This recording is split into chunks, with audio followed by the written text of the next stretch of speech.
बच्चों, how are you. मैं हूँ डॉक्टर प्रदीप जैना। आज हम बात करते हैं कि मोल कंसेप्ट के बारे में। जो मोल कंसेप्ट होता है वो क्लास 11th की पहला ही कंसेप्ट होता है। जब वो बच्चा 10th से 11th को आता है तो उसके लिए जैसे लगता है कि जो केमिस्ट्री जो होता है वो बहुत बड़ा है कि नहीं, पहाड़ की जैसा लगता है। तो आइए आज हम बात करते हैं कि इस मोल कंसेप्ट को कितने इजी तरीके से आज हम पढ़ सकते हैं। वो मोल कंसेप्ट क्या है और इसके अंदर कैसे हम क्वेश्चन को सॉल्व करते हैं और कहां से ए मोल आया। इस सारी जो मोल के बारे में जितने भी जानकारी है आज मैं आपको बड़े इजी तरीके से आपको मैं बताने आया हूं। आइए हम बात करते हैं कि मोल क्या होता है। ना what do we mean by mole. ना मोल क्या है। ना मोल को जनरली हम स्मॉल एन से रिप्रेजेंट करते हैं। किससे रिप्रेजेंट करते हैं? स्मॉल एन से रिप्रेजेंट करते हैं। लेकिन मोल जो क्या होता है, एक वर्साटाइल यूनिट होता है। क्या होता है ना? वर्साटाइल यूनिट होता है ना। मोल जो जनरली हम देखते हैं कि इसको एन से रिप्रेजेंट करते हैं ना। N is equal to given mass upon atomic mass, और we can write that up. इसको हम दूसरी तरीके से भी लिख सकते हैं, n is equal to given mass upon molar mass. समझ आ रहे हैं अभी ना? एन क्या है ना? Given mass upon atomic mass, या एन इज इक्वल टू अगर मॉलिक्यूल है n is equal to given mass upon molar mass. So this is applicable for, ये वाला जो लेफ्ट साइड है ये किसके लिए एप्लीकेबल है ना? एटम के लिए एप्लीकेबल है। जो राइट साइड है उसकी किसके लिए एप्लीकेबल है ना? मॉलिक्यूल के लिए। इतना समझ आया कि जो लेफ्ट साइड है n is equal to mole is equal to given mass upon atomic mass, और राइट साइड जो है n is equal to given mass upon molar mass. So ये जो दो चीज की हम बात करते हैं कि एक एटम के लिए एक मॉलिक्यूल के लिए। आइए हम बात करते हैं कि जब हम मोल कंसेप्ट की बात करते हैं पहले आपको ये पता होना चाहिए। क्या पता होना चाहिए ना? ग्राम एटॉमिक मास क्या है और ग्राम मॉलिक्यूलर मास क्या होता है ना। ग्राम एटॉमिक मास को जानने से पहले हमें ये पता होना चाहिए कि एटॉमिक मास क्या होती है। What do you mean by atomic mass? So atom का जो मास होता है उसको एटॉमिक मास कहते हैं। तो आपको सबको पता होगा कि एटम क्या होता है और टोटल पीरियोडिक टेबल में कितनी एलिमेंट्स है ना। पीरियोडिक टेबल में अगर बात करते हैं ना 118 या फिर 119 एलिमेंट्स होते हैं जो कि हम पढ़ते हैं जिनके बारे में। इससे अलावा और भी है जो डिस्कवर हो चुका है, लेकिन जो हमारे सिलेबस में है वो लगभग 118 से 119 एलिमेंट्स तक है।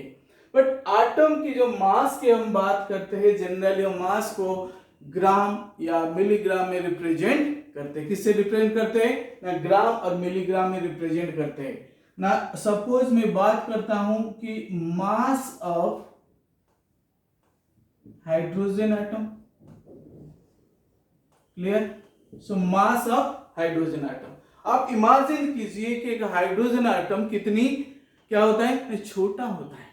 क्या खाली आंख में दिखाई देगा?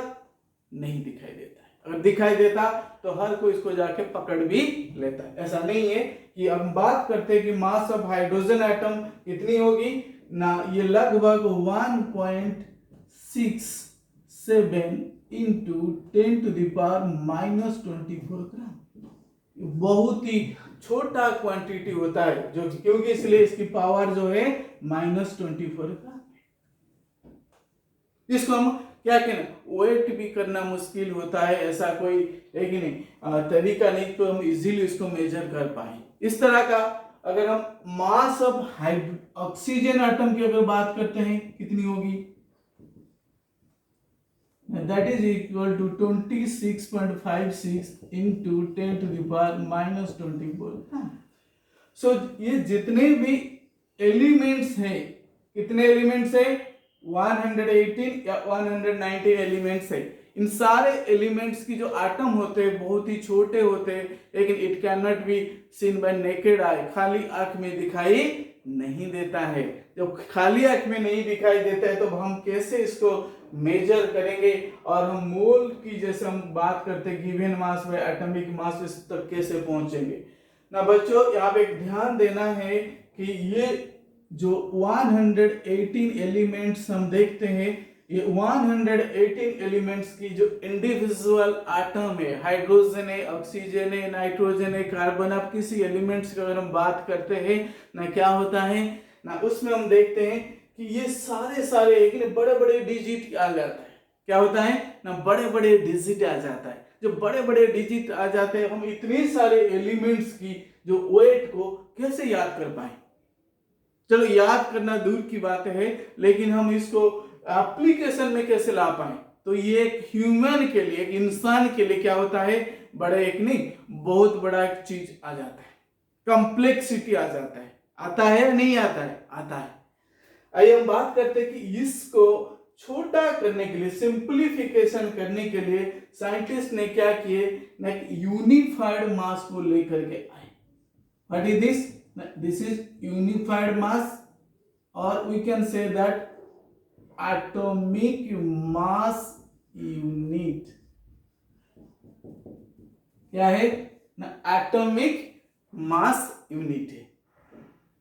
एटॉमिक मास यूनिट को समझना के लिए आपको थोड़ा सा और भी फोकस करना पड़ेगा इधर, ठीक है। एटॉमिक मास यूनिट क्या होता है ना, एटॉमिक मास यूनिट क्या होता है ना, इसको यू या फिर एएमयू से हम रिप्रेजेंट करते हैं। किससे रिप्रेजेंट करते हैं? यू फॉर यूनिफाइड मास और AMU for atomic mass unit. तो ये कितनी होती है ना, this is equal to 1/12 of C, इसको मैं थोड़ा इरेज कर देता हूं, 1/12 ऑफ C12 कार्बन 12 आइसोटोप। इसका मतलब क्या है भाई? इसका मतलब 1/12 ऑफ C12 आइसोटोप है। C12 आइसोटोप को क्या करेंगे हम, जो मास है उसको 12 इक्वल पार्ट से हम क्या करेंगे ना, डिवाइड करके एक पार्ट लेंगे, दैट इज कॉल्ड AMU और unified mass. That is called what ना, AMU और यूनिफाइड मास। इसकी वैल्यू कितनी होती है अगर हम कैलकुलेशन में लाते हैं ना, 1.66 इंटू 10⁻⁻24।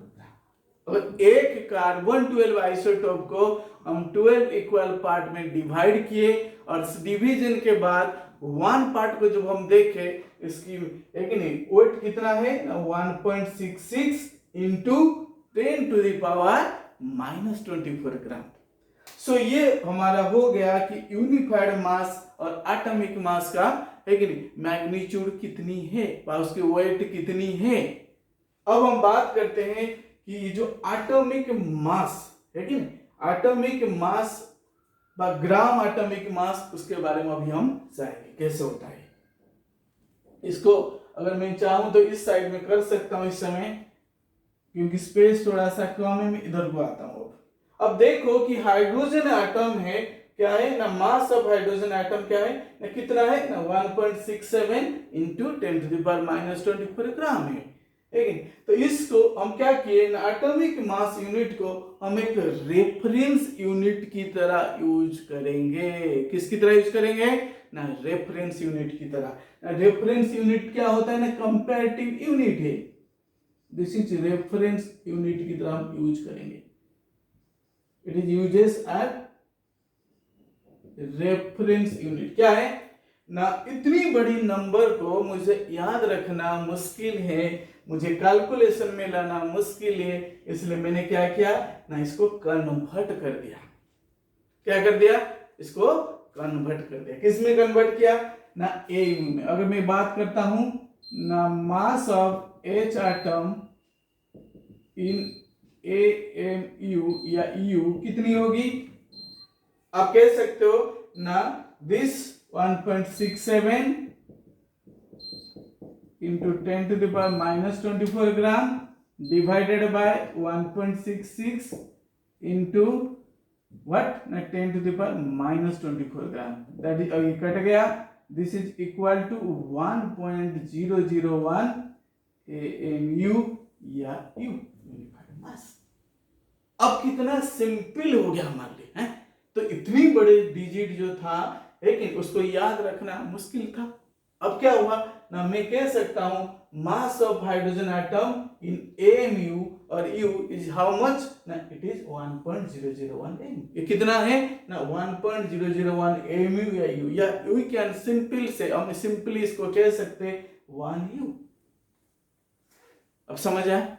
अब हम आते हैं कि मास of oxygen atom, mass of oxygen atom, this is how much ना, 26.56 into 10 to the power minus 24 ग्राम लगभग divided by 1.66 into 10 to the power minus 24 gram, this is equal to 16U। this is equal to how much? Now this is 16U। अब ये आसान हुआ या जो पहले था आसान हुआ? नहीं, ये आसान हुआ क्योंकि मुझे याद रखना, लेकिन 1U और 16U कितना आसान है कि नहीं।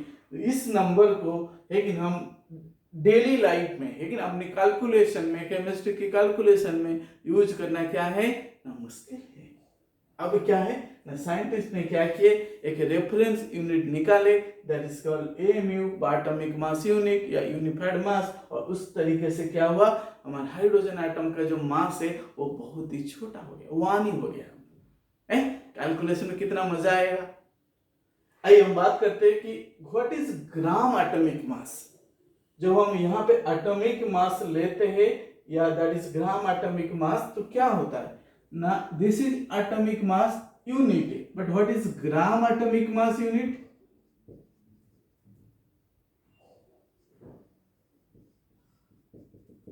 ना हम बात करते हैं when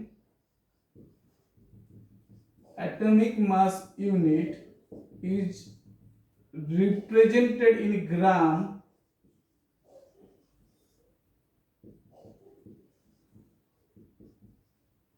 then it is called what? Gram atomic mass. Then it is called gram atomic mass. So now I can write, मैं अभी लिख सकता हूं इस चीज को कि इधर से न क्या है ना, mass of H atom is how much ना, 1 gram. Mass of oxygen atom is equal to 16 gram. Mass of hydrogen atom is equal to nitrogen atom is equal to 14 gram. अब समझ आ रहे? तो कितना इजी हो गया हमारे लिए कैलकुलेशन है जब हम एटॉमिक मास को एक आगे जी लगा देते हैं, है कि नहीं? That is called gram atomic mass. That is called what? Gram atomic मास। अब हम बात करेंगे ग्राम मॉलिक्यूलर मास क्या होती है ना, सेम वही तरीका है। और जब हम मॉलिक्यूल का मास को क्या करेंगे ना, ग्राम में ले लेंगे, that is called gram molecular mass. That is called gram molecular मास। आइए हम बात करेंगे कि मोल के ऊपर आएंगे। ये जो चीज है आपको ध्यान रखना है कि नहीं, इसको आपको दिमाग में रखना है। यू कैन राइट ना, अगर आपको नोट करना है आप इसको नोट कर सकते हो, लेकिन आपको किसी भी और कोचिंग की, कोई ट्यूशन की जरूरत नहीं है। और अगर आपने मेरे हर एक वीडियो को अगर देखते हो, आपको कोई भी, लेकिन आप फ्री ऑफ कॉस्ट में you can learn everything and detail में, आपको किसी और की तरफ जाने की जरूरत नहीं है। आइए हम बात करते हैं मोल के बारे में। मोल क्या था, है कि नहीं? इसको मैं इरेज करता हूं इस समय, तो इसलिए आप इसको नोट कर लिया होगा, नहीं किया होगा आप दोबारा, यू कैन सी, आप दोबारा इसको देख सकते हैं। अभी हम बात करते हैं कि मोल क्या होता है। बहुत सारे बच्चे जो 10th से 11th को आते हैं, उनको लगता है कि 11th केमिस्ट्री जो है ना कि बहुत बोरिंग है, या इनको समझ नहीं आता है, या उनको कोई सही से समझा नहीं पाता है। लेकिन आप इस वीडियो के थ्रू में क्या है आप जान पाएंगे कि कितना इजी तरीका है, कितना इजी तरीका है केमिस्ट्री में, कि कोई मुश्किल नहीं है, कोई मुश्किल नहीं है। आइए हम बात करते हैं किसके बारे में ना, मोल के बारे में। क्योंकि मोल को पढ़ने के लिए आपको ग्राम atomic mass and gram molecular मास एक जरूरत है। क्या है? जरूरत है।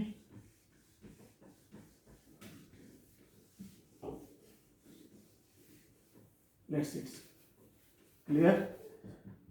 अब बोर्ड क्लियर हो गया। अब हमारे आगे जो मोल कंसेप्ट है ना, एन है, इसको रिप्रेजेंट किससे करते थे ना, एन से करते थे। अब हम देखते हैं कि मोल जो है लेकिन एक वर्साटाइल यूनिट है। मोल क्या है ना, वर्साटाइल यूनिट। वर्साटाइल का मतलब होता है वेरिएबल यूनिट। क्या होता है? It is variable versatile. इसका मतलब है कि वेरिएबल है, लेकिन ये फिक्स नहीं है। ये क्या है? ये फिक्स नहीं है ना। कैसे फिक्स नहीं है ना, इसको हम क्या कर सकते हैं, कंपेयर कर सकते हैं ना मास के साथ। सेकंड जो थिंग है, इसको हम नंबर के साथ हम कंपेयर कर सकते हैं। जो थर्ड थिंग है दैट इज इन वॉल्यूम के साथ में भी हम कंपेयर कर सकते हैं। समझ है? सो मोल क्या है? वर्साटाइल यूनिट है। उसको थ्री थिंग्स के साथ हम कंपेयर कर सकते हैं ना, mass, number and third is volume. So first is mass है, सेकंड इज वॉल्यूम है एंड थर्ड जो है आपका वो सेकंड नंबर है, थर्ड इज वॉल्यूम है। सो मोल का यहाँ पे मैं आपको अगर इजी तरीके से समझाऊं तो मोल को एक थ्री डिफरेंट रोल है। मोल का क्या है? थ्री डिफरेंट रोल है।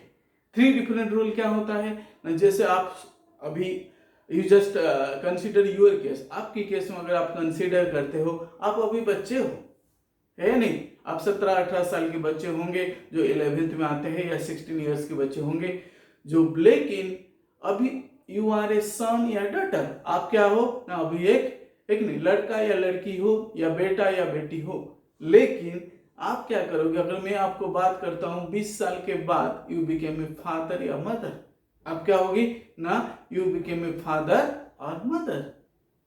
अगर उसकी और 30 इयर्स के बाद अगर मैं बात करता हूं, यू बिकेम ए ग्रैंडफादर या ग्रैंड मदर।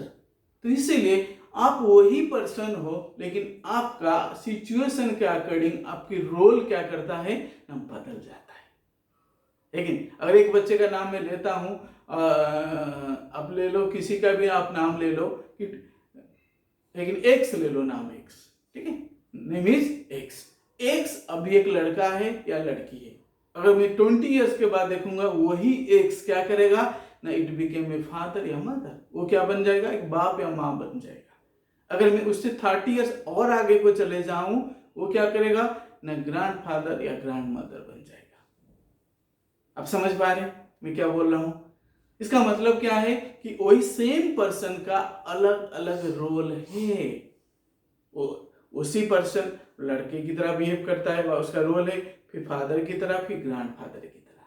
अब समझ गए होंगे। अब आइए टॉपिक में कि मोल जो है सेम चीज है। कभी कभी ये मास के साथ इक्वल हो जाता है, कभी इसको हम नंबर के साथ इक्वल कर सकते हैं, कभी हम इसको वॉल्यूम के साथ में भी इक्वल कर सकते हैं। कितना इंटरेस्टिंग है? बड़ा इंटरेस्टिंग है। वही मोल है, उसका थ्री रोल है। लेकिन मोल है तो थ्री रोल है। लेकिन पहला रोल क्या है? मास के साथ, दूसरा रोल नंबर के साथ, तीसरा रोल वॉल्यूम के साथ है। लेकिन जब मास की बात करते हैं, this is gram atomic mass. It is atom के लिए। अगर एटम है उसके लिए हम क्या यूज करेंगे ना, ग्राम एटॉमिक मास। अगर मॉलिक्यूल है तो ग्राम मॉलिक्यूलर मास। क्लियर? सो दो चीज है। लेकिन अगर 1 mole is equal to gram atomic mass, 1 mole is equal to gram molecular mass, molecule के लिए है। सिमिलरली अगर मोल को मैं नंबर के साथ कंपेयर करता हूं, this is Avogadro's number. What is this? Avogadro's number, that is n। n for number, A मतलब एवोगैड्रोस है। इसकी वैल्यू कितनी होती है बच्चे? Na की वैल्यू कितनी होती है? ना 6.022 इंटू 10⁻23। वेरी इंपॉर्टेंट है, आपको इसको याद रखना है, कभी भूलना नहीं है। Na की वैल्यू कितनी है? 6.022 इंटू 10⁻23 है।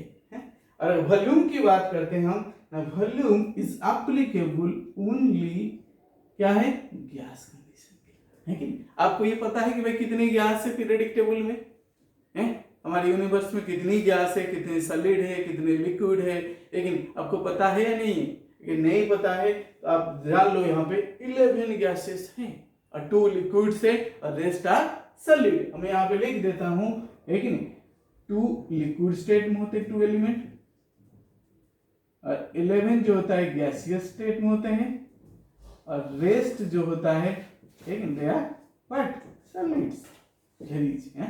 सो जो गैस है उसके लिए वॉल्यूम एप्लीकेबल होती है। कितना होता है? और 1 मोल ऑफ कोई भी गैस आपने लिया तो कितना होगा वॉल्यूम में? 22.4 लीटर RSTP। बच्चे डर जाते भाई STP क्या है? S T और P 3 लेटर है, तो S का मतलब क्या है? Standard temperature and pressure, that is 0 degree Celsius and 1 atm pressure.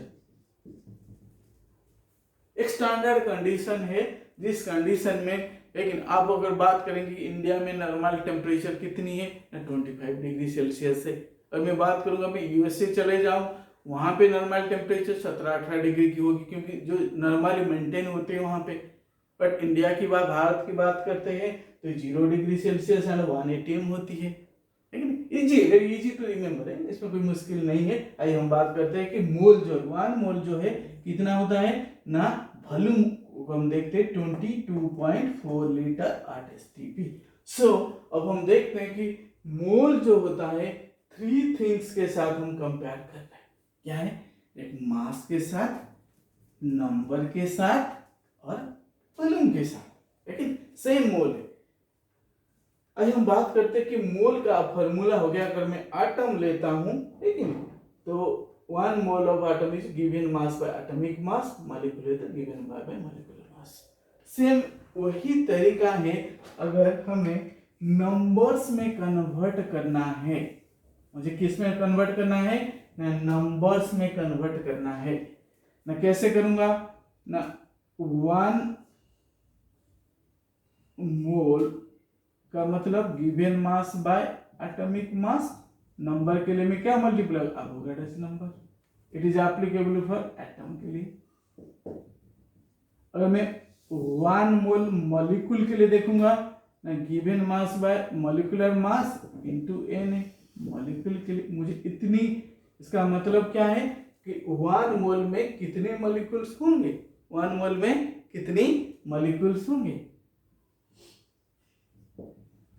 Similarly अगर मुझे नंबर्स दिया गया, उसको मोल निकालना है, हम कैसे निकालेंगे? अगर नंबर्स दिया है, सो 1 मोल इज इक्वल टू कोई भी number divided by Avogadro's number. Very easy, कोई भी number divided by Avogadro's number.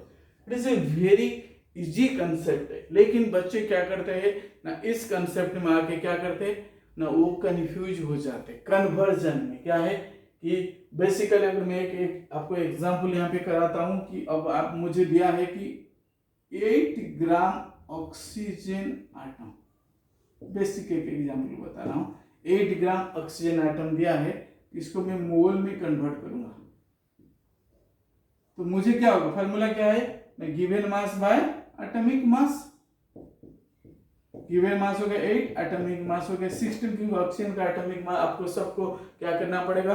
Atomic mass याद करनी पड़ेगी। अगर आपको याद नहीं है, आप मेरे YouTube चैनल में जाइए, केमिस्ट्री वाला डॉक्टर प्रदीप जेना, तो उसमें आपको मिल जाएगा इन सब का एटॉमिक मास क्या है, असाइनमेंट्स मिल जाएगा, लेकिन it is already free of cost. आइए हम बात करते हैं कि कितना होगा? 0.5। अगर मैं बात करता हूं, लेकिन 32 ग्राम ऑफ O2 मॉलिक्यूल, तो कितना मोल होगा? ना given mass upon molar mass that is equal to 32 पहला गिवन मास, और मुझे O2 का मोलर मास 32 होता है that is equal to 1 mole, that is equal to 1 mole. तो इसलिए इट इज वेरी इजी है। आप क्या करना है ना, इसको अच्छे से क्या करना है ना, रिवाइज करना है। मेरा जो नेक्स्ट वीडियो होगी उसमें क्या करूंगा मैं ना, इनके क्वेश्चंस कराऊंगा। आप जरूर इसको फॉलो कीजिए। This is the first class से। जब हम सेकंड क्लास में आएंगे, ये जो मोल कंसेप्ट है कि नहीं, उसके बारे में बहुत सारे क्वेश्चंस करेंगे, how to solve the questions in mole concept.